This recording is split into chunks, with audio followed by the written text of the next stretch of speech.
Camille Rent. I'm Camille Rent. And here's the next episode of Here's the next episode. There I Said It.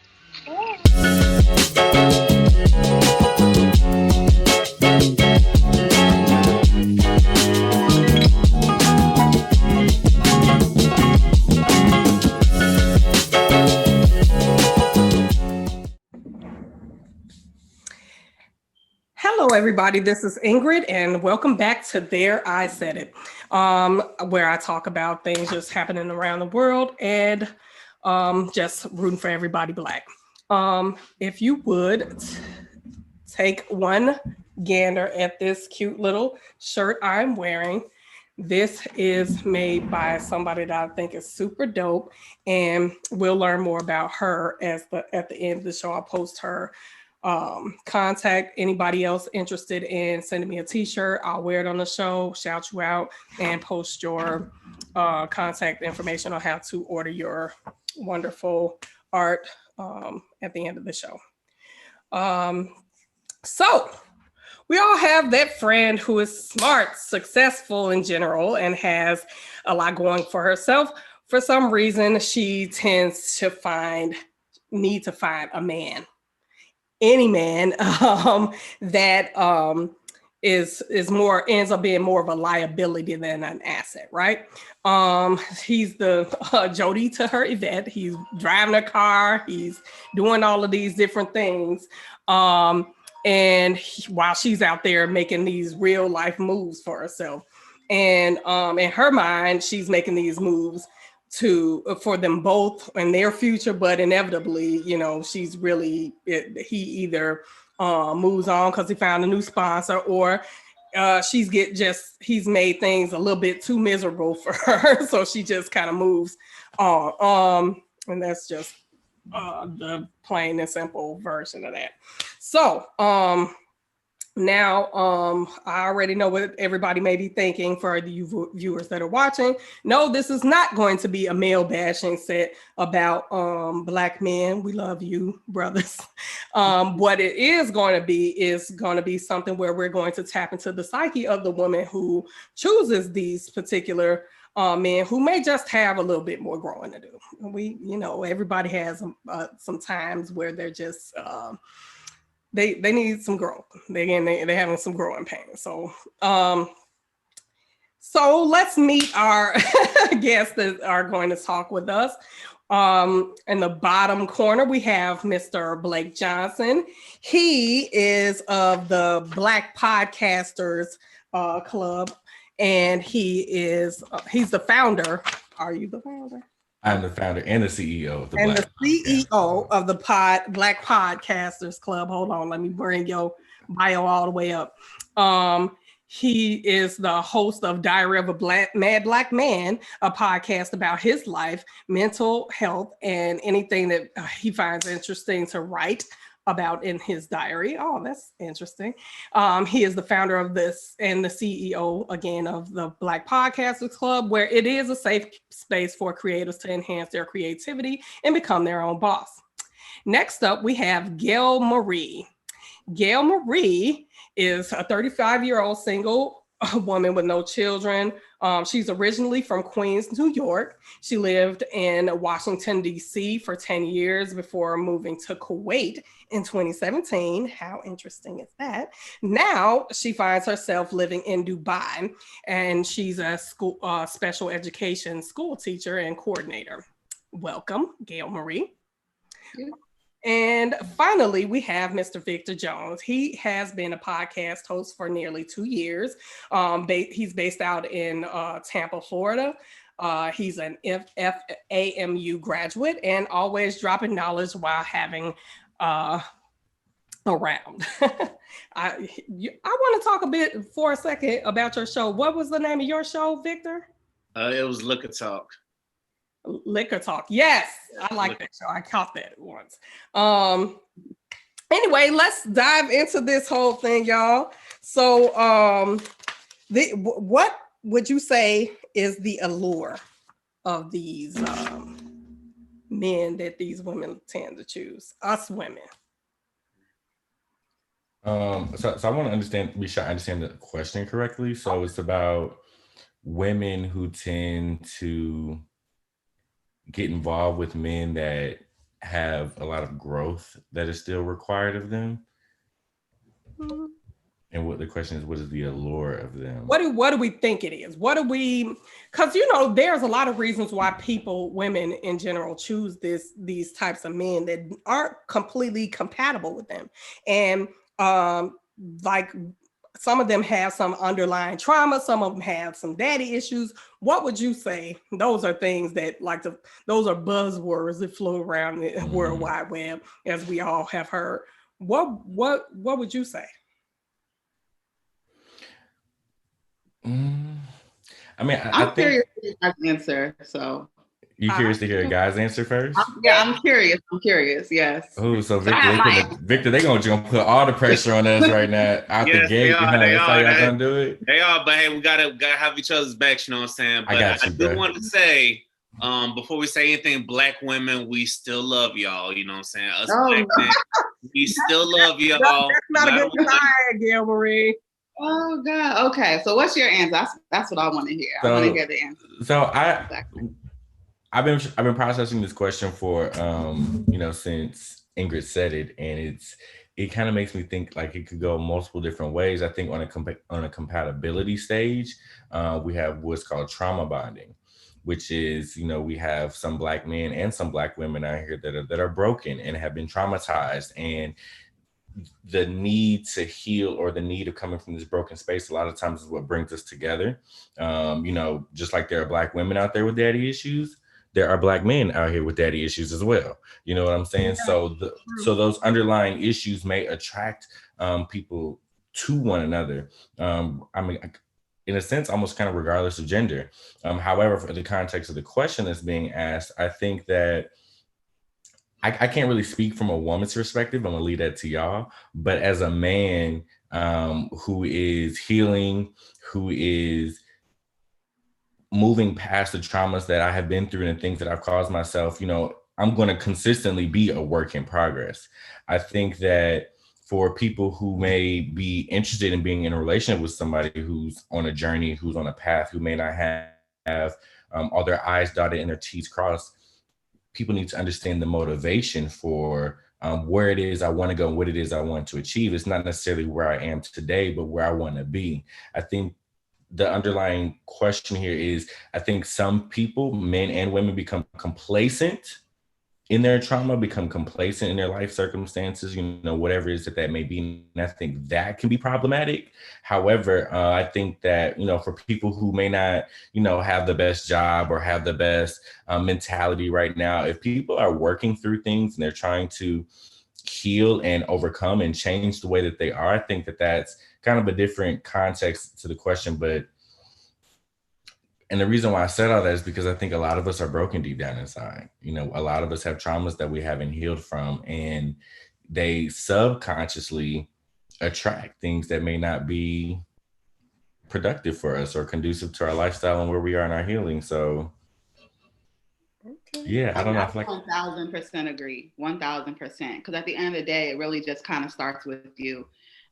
There's something about that man that is drawing you to them. And so it usually comes down to that trauma. We all have underlying trauma. It's there in big ways, it's there in small ways. And so for me, you talk about trauma bonding, I think about attachment style.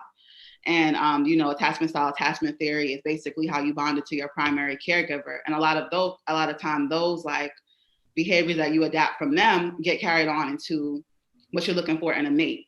Even though you don't even realize that it was toxic. You don't even realize that it wasn't what you should be doing. So at the end of the day, what draws you to them is you're looking for what you're used to, and what you're used to is not always healthy.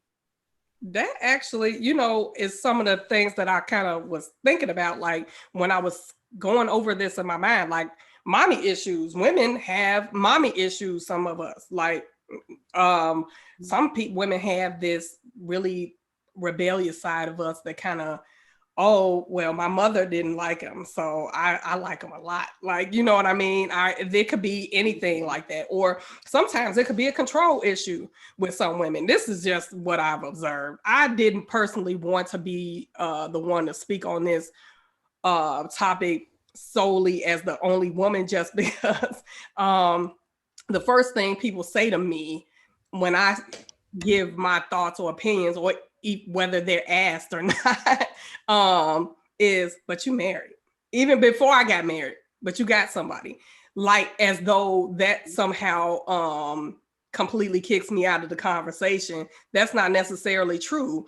Some people are in horrible marriages. I happen to know a few that, you know, are living a lie. They are living a lie, and which is fine. That's actually their journey to kind of grow through and learn about. But at the end of the day, you know, there's many different control issues popped up in my head real quick, because some women that are more consider themselves more successful than the man that they're the guy that they're with, they tend to beat up on him a little bit, and or that I have someone that I know in particular that like to have that control. Well, I make more money, so you're gonna do what I say, or you ain't doing nothing, so you're gonna do what I say.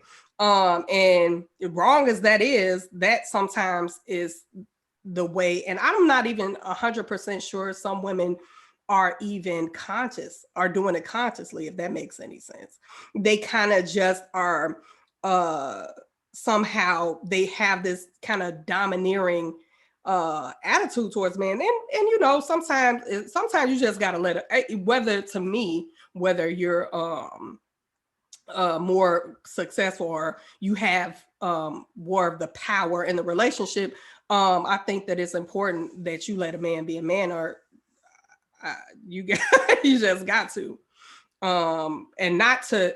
When I say that, I think that you can't emasculate him or be abusive towards him just because he didn't meet you. Where I had a conversation literally a week ago about this, because he was that when you met him and you knew it. You can't tear this man apart and talk to him like he your son, or because you feel like he's not what you thought he was going to be. First of all, he was that literally day one.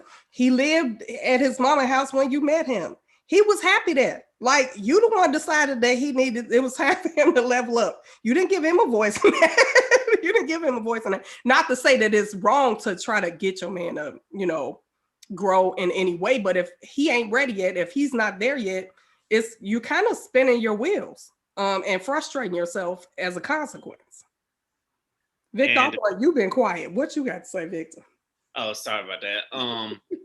To piggyback up what you were saying, it's like a lot of women will spend time with a man that they know is not good for them, try to build him up, but then when they see it's getting nowhere, they just throw their hands up, be like, oh, niggas ain't this, niggas ain't that. No, you chose who it was.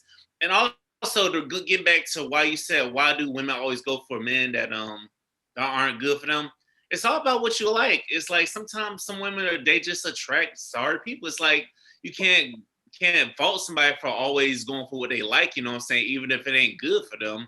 So and sometimes I sit there and I say to myself, it's like it's sad, but are you saying like this is like a preference? Like some people just like chocolate even though they're allergic to it? I mean, is that what you're saying? Or is it a sense of more what Blake was saying, that sometimes there's other internal things, whether it's subconscious or not, that kind of bring you two together?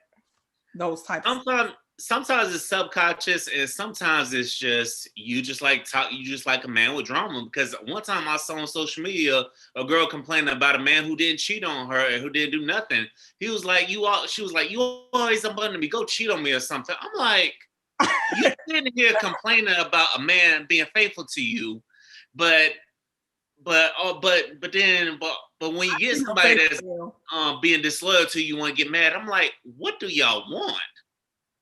Yeah, I see your face. I just don't think it's that simple. I think it all does come down to like an unconscious level. It's not just that you want a man who's going to treat you poorly. You may have only seen that in your life. You may have only seen your father treat your mother poorly. The relationships around you may only reflect that type of dynamic, that Jody and I hate that movie, Baby Boy. You may have only seen that, you know, that going up around you. So, you know, I think that it's a detriment to our community when we make it that simple. You know, we're very, very complex. you know, and we have very, very complex dynamics between Black men and Black women just because of our history, you know? So that Facebook post is basically an indicator of something that's much, much deeper than she likes the drama on a conscious level. Yeah, I think even...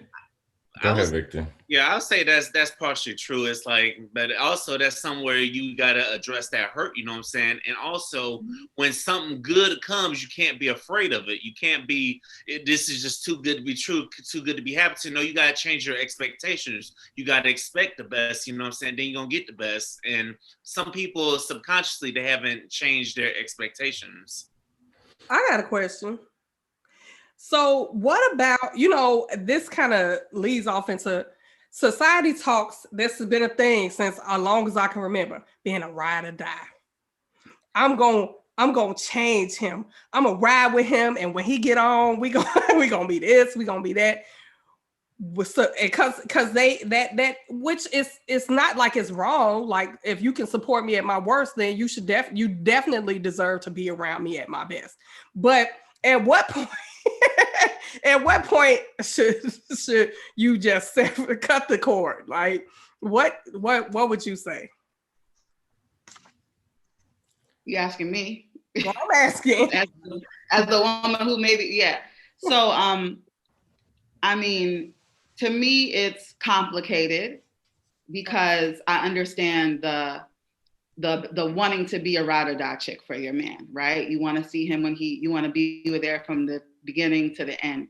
But is it really something that is like, it's like kind of like martyrdom, you know, like, why do I have to die basically, and to see you uplifted and stick around for those things?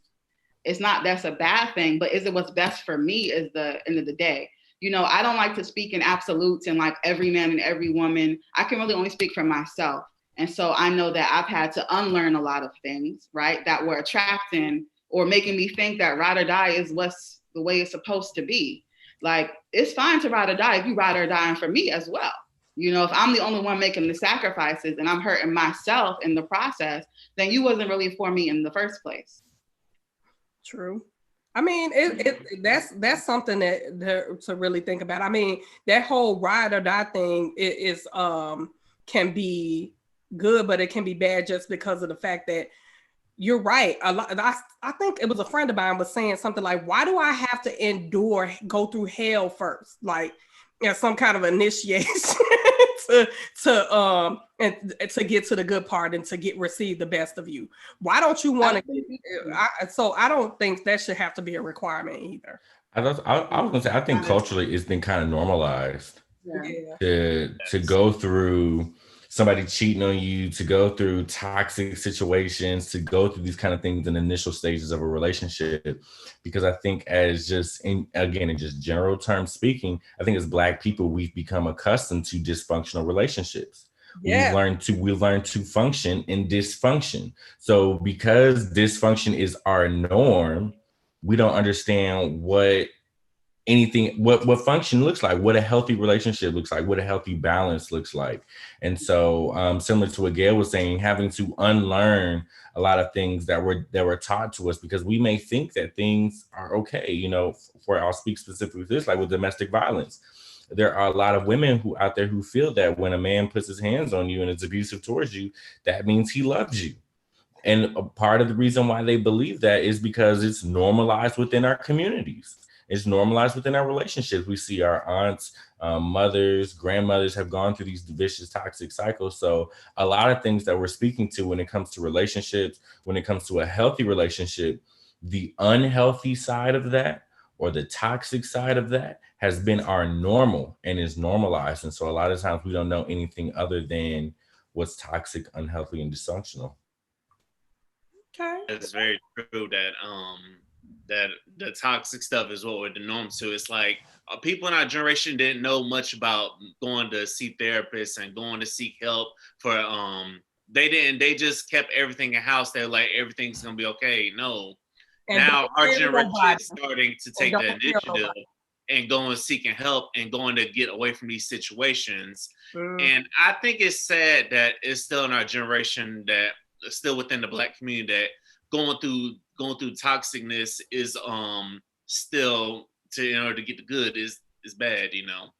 Yeah. And it still doesn't make any sense to me. It's like we already got enough hell going on in this world with what's going on in America right now. Why should I get that from a relationship? Why should we have to stick around and wait for the toxic in order to get the good, when there are people out here that'll give you the good they want and able to keep it up? Mm-hmm. That is 100% true. So let me ask you, what are some of the signs like that we should be looking out for? Like what that and not say that we should be looking out for, because the fact is they're usually plain as day. They're usually out there. They're usually flashing red in front of your face. But for some reason, we ignore those things and focus, throw on those rose-colored glasses and focus on the good parts because he funny as hell, or he real smart, but he'll never had a rent, or like he's has all this potential, because that we can fall in love, to me, with that whole potential, and there's nothing wrong with that. But sometimes you got the potential to be a hindrance on my life, like, and sometimes that people need to just call a spade where that's concerned. So, you want to talk a little bit about that, Victor? Okay. I feel like too much too soon is a big red flag. And then just also inconsistency. You know, women, we look for patterns, and when you start to break that pattern, usually it's an indicator that something isn't right, something's off. A lot of times I might ignore that pattern, even though it doesn't sit well with me, but now I know to recognize that it's a red flag and it deserves to be addressed. Yeah. So those are my biggest, yeah. But sometimes you, as women, I'll just go and put my age out there because I'm older than probably everybody on here. People over the age of 30 and up, I ain't gonna tell you, I'm 41. Anyway, people, women after a certain age, we get this in our head. I gotta have a husband. I mean, it's like literally all over my timeline. And again, I'm not allowed to put my 2 cents in because I've already got a husband. I'm already married, been married since I got, things didn't go what they, in a very stereotypical way for me. And so I'm not really allowed to say that's why. Thank you, Gail, for being here. But you know what I'm saying? It's like, okay, what exactly, what? Like, what are you looking for? Okay, as the single woman here, the thing is, you need to really know what you're looking for. Like, it's such a very broad question. Like, I have written down basically what I want, not just physical characteristics, not just the material, but also what values I want him to embody, so that I can use that to line up with whatever man does come into my life. We have to be very, very intentional about it. So, you might have your physical characteristic. He needs to have a job. He needs to have all of this. Well, is he kind? Is he compassionate? Does he have God in his life? Does he take care of the people around him? Does he like freedom and independence? I'm older.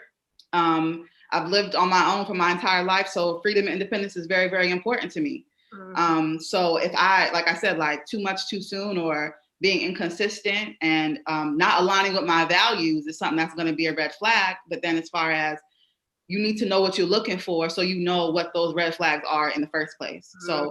So, this is not necessarily an advice, podcast, but that's my spiel to the women out there who are looking but don't really know what they're looking for. Puts you in the driver's seat to kind of and puts the responsibility more on yourself, where it should be in the first place, to kind of take into account, what is it that you want. A lot of us know what we don't want, but end up picking it anyway because we really haven't taken the time to figure out what do we want for real. What do mm-hmm. we, and not just what we want right now. Because that's a lot of problems. So I know you and I talked about this, Blake, about being with somebody, especially in a marriage, You have to, what did you say? You have to support each other through their growth. Evolution. Yeah, the evolution. Who I am today is not going to be who I am tomorrow. I'm going to grow and I'm going to evolve. I'm going to change. I think that there are certain core, when it comes to things like marriage, just when we want to really look at things like core values. Because who you are and how that may be displayed in your behaviors and just your everyday life may change. But if you look at somebody's like core values, like what is most important to them, that'll help you determine how they may bend or sway as they grow and evolve. And I think something that I just want to add to the conversation here is that a lot of times we look outwardly at what we want in a partner, what we want, in a man, woman, whatever your preference is. But I think a lot of times we tend to neglect looking inside and ask ourselves the question, what kind of partner do I want to be? What kind of support do I want to be able to give to somebody else? And what is that going to require of me? And so kind of maintain, while people are single, this is just me because I'm single as well, really looking at myself and focusing on myself to have this inner sense of happiness and peace. So that way, when I do meet somebody, I'm not necessarily dependent on them for those inner things that should naturally come from within me. I'm more or less sharing my happiness, sharing the abundance of peace and love and joy that I have to give, versus looking for somebody to satisfy a need that I want, when really this need should not be satisfied by somebody else. This is something that I should be satisfying from within myself, and nobody else should have this responsibility. Yes, indeed. Even when I got married, like before I got married, I made him go to my pastor, and he said the same thing basically, like, don't give me your heart because I'll break it. I'm just a man. You need to give your heart to Jesus or whatever, and not necessarily to add the whole religious part to it, but that's basically what he meant. Like, you need to look for your happiness, get your happiness from yourself, become happy for you first and with you first, and then enter into something like this. And if you're not, you shouldn't be doing it. Yeah, because a lot of people, they sit and they're not happy being single. And I'm like, if you're not happy single, you're certainly not going to be happy with somebody else. So you have to find a way to be happy by yourself, love yourself unconditionally for yourself, and then begin the process of trying to love somebody else. And I think that that's where a lot of relationships fail from the jump, is people don't love themselves. They're looking to love somebody else. Man, and it's only gotten worse due to, I guess that can bring me to my next point, like the New World Order.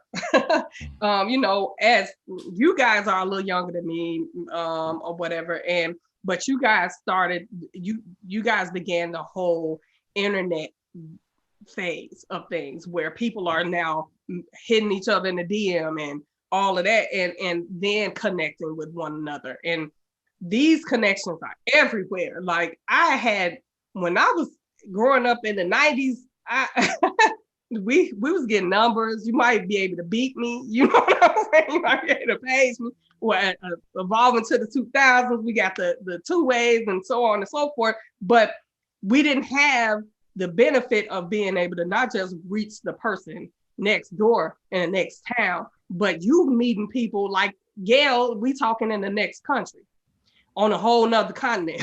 Like, you know what I'm saying? So with that whole social media based courtship experience, like, and then let's throw COVID on top of that. That's a lot. I've noticed now, my oldest is 22. Let me tell you something. Though her high school years was hard, because I'm like, y'all sitting here talking, because your kids will talk to you and tell you stuff. You're talking to this guy, right? And you're mad at him because you found out he's DMing somebody else. But you're DMing several other people too. What y'all mad for? Why are y'all playing these games? It's the dating world is a lot different. The courtship is a lot different. And I guess, like, then you want to bring in that trauma, because all of that still exists too. But now you have this access to so many people at once, and I don't think people know what to do with that. What y'all think? Listen, as a fellow single man, so make that 3 single people here. It's like you gotta know how to manage it, and you gotta know how to. You gotta be intentional with it. You gotta know what the hell you're looking for, and you gotta know who's gonna value that. And also, if you gotta match energy too, also because not sliding to everybody's not gonna reply to your DMs, and not everybody is going to, look at conversation. I mean, that's true. I mean, let me ask y'all this, because this was a big deal, maybe about 10 years ago, maybe less. Emotional cheating. People, that was one of those buzzwords that were out there again. And I know that both men and women have done it. I know that. Is it still a thing though? Because at this point, I feel like even people becoming hyper aware of all of the trauma, all of the, and this next generation being very militant about addressing first, and then fixing this type of trauma. And you have this mosh pit of trauma and access to all these other traumatized people. It's a real mess out there. And I gotta say, as a married person, I'm pretty happy that I don't have to be a part of that. Because it's crazy. Not that I couldn't be, because there's some married people out there, but I made it clear from the jump. You jump in my DM, I'm airing your ass out. Like, immediately. I'm airing you out just because, listen, you ain't gonna break up my happy home. You're not gonna do it. I don't want nothing to do with that. Y'all do that over there. I'm happy to spectate and watch it all online, grab my popcorn and shake my head. Cause I ain't new to this. I'm true to this. I've been in this since 1997. So I mean, I'm crazy as hell. He know it. He crazy as hell. I know it. I mean, we both Virgos. Dun dun dun, crazy as hell. But it's just a lot. You know what I mean? So to watch all of this, I gotta say, I don't think I would want to date if somehow my marriage was to not be a thing. I'll be single. I'll be a old single hoe. I'm just I'm not gonna be in a relationship. I think that just might be my life, because agree. It's what I think that a lot of times, and I'll speak for myself, we look for what is traditionally seen as a good relationship, what is traditionally seen as a normal relationship. I think a lot of times we refer to like our great parents, like back in the day, people was having, 8, 9, 10, 15, 11 kids, and, mom stayed at home, these kind of traditional values. But I think also we tend to skate around the fact that a lot of these marriages, the way our grandparents grew up, they were very toxic. A lot of our grandparents got families on one side of town, another side of town. Why? Because they didn't have no Instagram to where the girl who had the baby daddy on the other side, or her girl had the kids on the other side of town, could slide and show pictures and screenshots of what was going on. So that's why I go back to my point that I think I spoke to earlier, which is that a lot of us come from unhealthy and toxic relationships that has been normalized. Mm-hmm. And I find that, I speak for myself and my generation, I think a lot of us are looking for something healthy, and we're looking for something that's different than what we're used to, but we don't know what that looks like. Not for real. And so because, if everybody lost and nobody know where nobody going, how are we going to get to where we're supposed to be? Mm-hmm. So I think that, like one of the things that really like kind of just grinds my gears like a pet peeve is when you see these kind of like what seemingly healthy, happy, traditional relationships dissolve or break up. Like for example, like one of the things that I admire about Will and Jada is their commitment to each other through thick and thin, through it all. But on the flip side, it's like you also got to understand the kind of things that they're going through, individually, together, and mentally. So when it comes to dating nowadays, I think people want that kind of energy, but they don't understand the kind of work that's going to be required to get to that level. You know what I'm saying? They've been together, I'm not 100% sure, but I want to say at least over 2 decades, since the 90s, some point. you know? So, and there's a lot of therapy that has been involved between them. There's a lot of, you know, soul searching work that they individually have had to do. And I think that a lot of people nowadays, they're not trying to do that. People want surface level relationships, but these relationships require deep and intimate, deepness, depth and intimacy. Depth and intimacy. And people are just really trying to be on the surface level, especially with things like social media. It's a highlight reel. You don't know my life. You don't know what I'm going through. Don't let this angle and this ring light fool you, because on the other side is some bill notices, you know what I'm saying? Some toxic stuff that I'm dealing with. So it's a lot. And so I just, you know, that's why I just focus on myself, try to fall in love and love myself. At the end of the day, that's what's most important. I think a lot of people are missing that. They're looking for somebody to fulfill them rather than fulfilling themselves. Yes, agreed.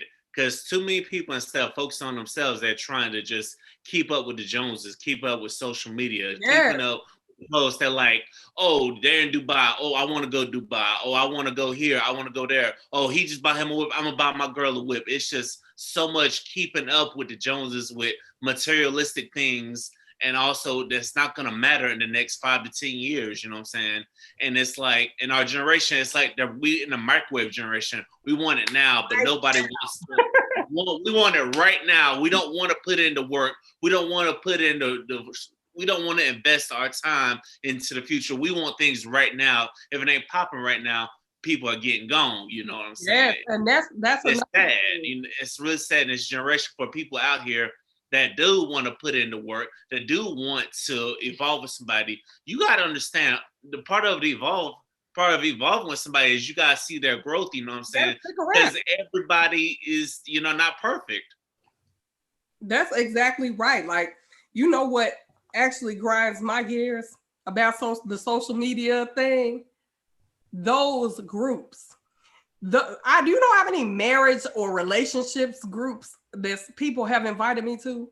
Those groups are for people who do not want to work on their relationship, but would rather spend their time watching somebody else's relationship than figure out what's going on with their own, and want to sit up with their toxic mate talking about you and your toxic mate. And it's just a cesspool, or it's also sometimes can be a group for on the low swingers or some shit like that. But for me, it's just like when people invite me to. At first, I was like, the first time I got invited was some years ago, and I was like, okay, but y'all nasty. I don't know y'all, and I ain't finna shed under this with you like that. That ain't your business. So then, and this is how people. Relationships start to fall apart. And after a while, because in that specific group, after a while, there's some arguments starting to go on. Oh, but you was in such and such DM and ha ha ha. Then other person may get mad, and you know, I have no interest. Or it can be like some kind of weird exhibition situation going on where they want to show deep intimate details of their relationship. I don't want no part of that. I don't want your thinly veiled group of whatever polygamy. I'm not interested. I'm not interested. That's cool. I mean, it's not to say that I'm approved, but I ain't never had no problems like that. But I've never made it seem as though my relationship was perfect either to anyone, as a matter of fact.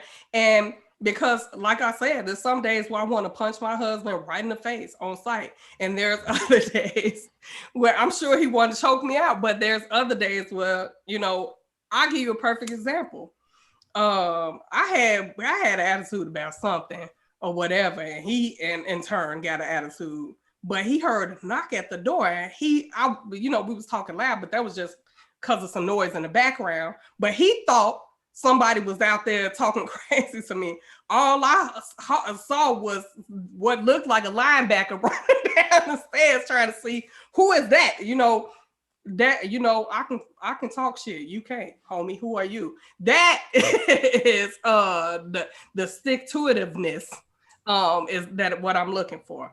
We can fight it out. We can be mad at each other. We'll get over it and we'll keep it moving. I'm not. That's. Whether it's friendships, my husband, my kids, I don't give a damn. Everybody can get it. But at the end of the day, you know, can't nobody mess with you. Can't nobody talk shit to you but me. And that's just it. And I think that people, but once you, it's like, I don't know how to describe this new thing where everybody's hurt. You said this, you said that. Our relationship is done. I'm done messing with you. I'm done dealing with this chick. She said XYZ. There's never any longevity, you know, in the relationship, because the second somebody say something that hurts your feelings, you ready to jet. Like, that's not how it is meant to be. Unfortunately, that's this generation, and it's like I said, they soft. It's like they're not built for this. They think they are, but they're not. You know what I'm saying? Because if you built for it, then you're gonna work through that thing. And going back to those groups and stuff like that, now how you say you have the married groups, I seen the single groups. Nobody wants to really hold themselves accountable about why they're single, or like for example, they want to just bash each other. Men want to bash women, or women want to bash men. It's like nobody in those groups really want to connect, you know what I'm saying? Because that's why I stepped away from those groups, because I'm like, nobody in here wants to connect. Y'all can do all this talking online, but when it comes time to meet up somewhere in person, nobody wants to show up. So I'm like, y'all not, what the hell y'all looking for if y'all just gonna be sitting in this group just bashing people, you know what I'm saying? And then also not taking accountability, you know what I'm saying, for somebody's hurt, you know what I'm saying? Maybe somebody's speaking on their hurt. They're not attacking all women. They're just speaking on their hurt, you know what I'm saying? And who are you to sit there and judge them for you know, speaking their mind? Yeah. I feel like if you're looking for someone, if you're looking for relationship advice, if you're looking to find a mate, the last place you should go is social media, honestly. Because those are people, it's very, like you said, it's the highlight reel. It's very superficial. It's not organic. You know, in doing your work on yourself, it's good to step away from social media, 100%, I believe, because it's just a distraction. It's just a lot of information coming at you, information overload. But, you know, as far as like, because the original question was about the apps and whatnot, then we got into, you know, the different Facebook groups and whatnot. It's very, very, you know, forced. I don't think it's a true reflection of what is going on in people's hearts, in people's homes, you know, and in their real life. It's just very sensational. So I would say that looking for a real relationship, step away from the app, step away from Facebook and all those other things. Look in your actual real everyday life. It's easier said than done, because you would think that you have to meet somebody on Tinder and Bumble and whatnot. You do not have to. There's plenty of men out there, plenty of women out there who want to be approached in real life. And those relationships, in my opinion, in my experience, have a lot better chance of becoming something real. During COVID, where would you propose somebody look? See, in Dubai, we have COVID under control. Oh, so we are. So things are open out here. We're very safe. You know, we wear our masks and we socially distance, but we're still kind of carrying on life. You know, it did take a hard lockdown for like 6 to 8 weeks, but I can't speak to what's going on over there. So you tell me. Let me say this. Send help. Please send help. They got 100,000 cases, but the state's still open. You know what I'm saying? These states still open up. We still have a lot of cases, but the state's still open. Now, me being in Florida, of course, the state is open despite all the cases. It's like, if you want to take your shot going to the bars or going wherever, go for it. Me, I'm just chilling, you know what I'm saying? I'm just chilling. I'm doing podcasts. I'm networking. I'm going to work, you know what I'm saying? I'm not into all that, because it's like, I don't know, you know, you could have COVID and don't even know it. Man. Yeah, Chicago, I mean, people still doing what they do, but me right here, if I was single, I'll be right here. I'm cool where I'm at. Everybody I love is right here with me. I'm not interested in bringing nothing back to them, but any given Saturday, especially on a nice day like this, is like 72 degrees. Roll out in the hood, baby, they dancing on cars. All you hear is bass, and all you can see is twerking. Like it's crazy. pandemic outside. Yeah. So I mean, I can't really speak to dating in the age of COVID. I mean, get creative, I guess. That's the only thing I could say. As far as where you meet people, I mean. I ain't trying to date nobody right now either, so I can't speak to that. I'm just trying to survive COVID. Yes. Agreed. I'm just trying to survive and get this money, you know what I'm saying? Because our government ain't trying to give us no stimulus checks. So you know what? I got to go get it, you know what I'm saying? So I ain't even worrying about dating, you know what I'm saying? But I will say, if you are going to date, just try to meet somewhere that's, you know, reasonable, you know what I'm saying? Make sure you wear your masks and doing what you got to do, you know? Or you can be like that guy that got the giant bubble. Did you guys see him on the internet? He had one of those hamster bubbles where he met the girl from in the building across the street. They used to have these rooftop dates where she'd be on his roof and he'd be on hers. If you gotta do all that, then you might as well go ahead and stay home. Well, I thought it was cute. All that, yeah, stay home. Stay home. That's just too much work right there. You know. Boredom sparks great ideas for True. Okay, well, you know, people are you know, really just lonely, and they have no real choice but to sit with themselves right now and kind of think. And this is a great time to address any trauma, any internal issues that you might have that might be a hindrance to you having a healthy relationship of any kind. I mean, you know, this community is just starting to catch on to the fact, it seems to me, that there's no shame in going to see a therapist. We still have some people that haven't quite caught on, but yeah, there's no shame in seeing a therapist to help you work through these relationships. This is crazy. I've spoken about this on other episodes, where people have zero problems airing out all their personal issues on the World Wide Web, because it is worldwide. But going to talk to somebody that's like legally mandated not to go and do that seems like too much for people.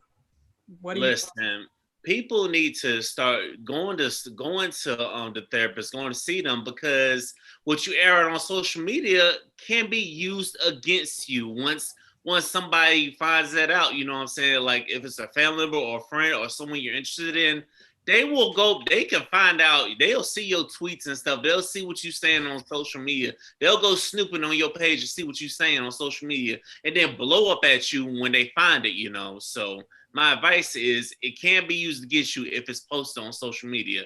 So, and if y'all gonna do it, you better try to do it on a close friends, meaning only a handful of people can see it, and those are people picked by you. But I would strongly advise, please go see a therapist, because the whole world don't need to know your issues, because we all got our own issues we're dealing with too. I've definitely seen relationships begin and end on social media. So it's better to speak to somebody who, again, is legally mandated, or it's their job not to really care or have any judgment or anything. They're there to help you talk through and figure out what it is in you and how you can healthily deal with whatever your issues are. And I mean, I had to ask my therapist one time, like, you know, do you ever just run out of fucks to give? Like you have to sit there and be this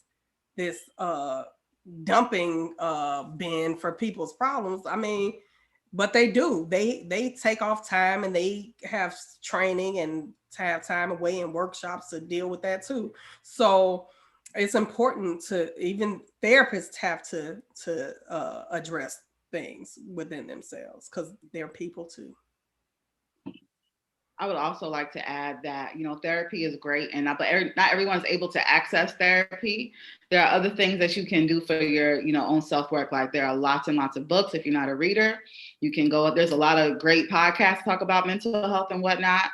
Do your own journaling, find out what works for you to do the work. Because at the end of the day, therapy is just a piece of the puzzle that's going to help you move you along to where you want to be. Yeah. I want to add, the only thing I'll add to that is something you just said, that therapy is a piece of the puzzle. As important as therapy is, there are many other pieces to this puzzle, especially as we're going down this journey called healing and, you know, facing our traumas and looking at our own toxic behavior. Because I believe everybody has, you know, something that they do that can be worked on, or some sort of characteristic, I guess you could say a character flaw in a sense. But just taking care of yourself and utilizing the resources that are out there is very, very important. And I think it boils down to, if you're going to be in a relationship with somebody, you want to be the best version of yourself that you can be, which means that you're probably going to want to be seeing a therapist, which means you want to have a nice and healthy and consistent self-care routine that does not involve somebody else, as well as a self-care routine for that relationship. So like having things like date nights, having things like bi-weekly or monthly check-ins to sit down and just say, you know, where are we in our relationship? Is there anything that I'm doing that I could do better or worse, or things that, you know, just kind of have those open and honest dialogues similar to therapy.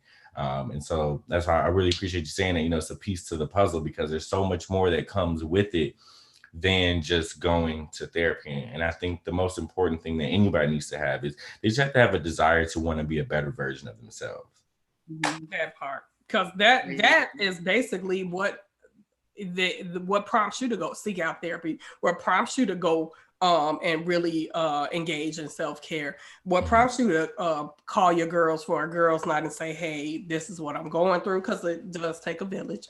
Or to change your diet and start going to the gym. You know what I'm saying? You want to be a better version of yourself. I think that's what's key. You always want to be a better version of yourself. And you always got to also, for my shop people out there, also you got to get out of your shell sometime. You know what I'm saying? You got to network with people, you know what I'm saying? Because you never know who you're going to come across if you just sit down and network with people. If you use social media for the right things, if you're networking for something you're passionate about, you're going to run into quality people. You're going to run into people that'll help you get better with your craft. That is 100% correct. Like-minded people like you guys.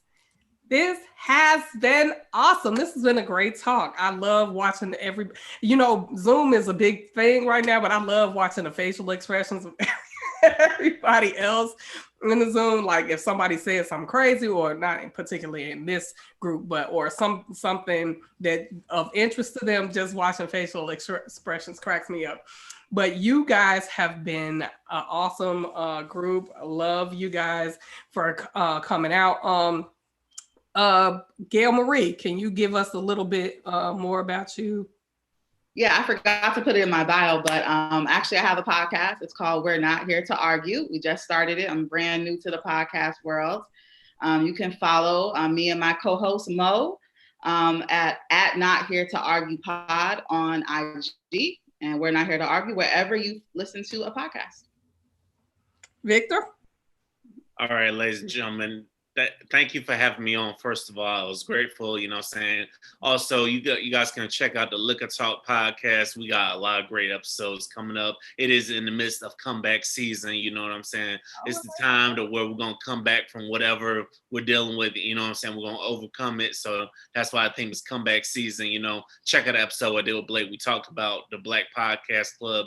We got more great episodes coming out. If you want to get in touch with me, you want to book me, it's Liquor Talk Podcast on Instagram. On Twitter, it's Real V Jones. And also, if you want to check out my personal Instagram, it's Real V Jones as well. Facebook, Victor Jones. Like I said, Liquor Talk, wherever you get your podcast at. And also, check out the videos on YouTube as well. Go ahead, Victor. I like that plug. Blake, my man, my friend, what's up? So if anybody wants to get in touch with me, so I do have a podcast. It's called Diary of a Mad Black Man. Find me on Instagram, Facebook, and Twitter. It's actually at Diary of a MBM. If you want to get in touch with my company and get some exclusive merch, go to the blackpodcastclub.com. I just ordered mine today, dog. Hey, yeah. Did you want on the new website? You know, I've recently been updating it. I think I went through Teespring to get this. Teespring, you caught that sale. We do have a sale going right now until November the 14th. You get 35% off all of our merchandise and accessories, as well as free shipping with the codes. I think it's BPC sale and free shipping. But just go to our Instagram and get the specifics of that. theblackpodcastclub.com, the Black Podcast Club on Instagram, Facebook, and Twitter. And yeah, that's me. Find me. I'm out here in these streets. Available anywhere that you have a social platform. Well, all right. There you have it. And there I said it. I'll see you next time, folks. Peace out.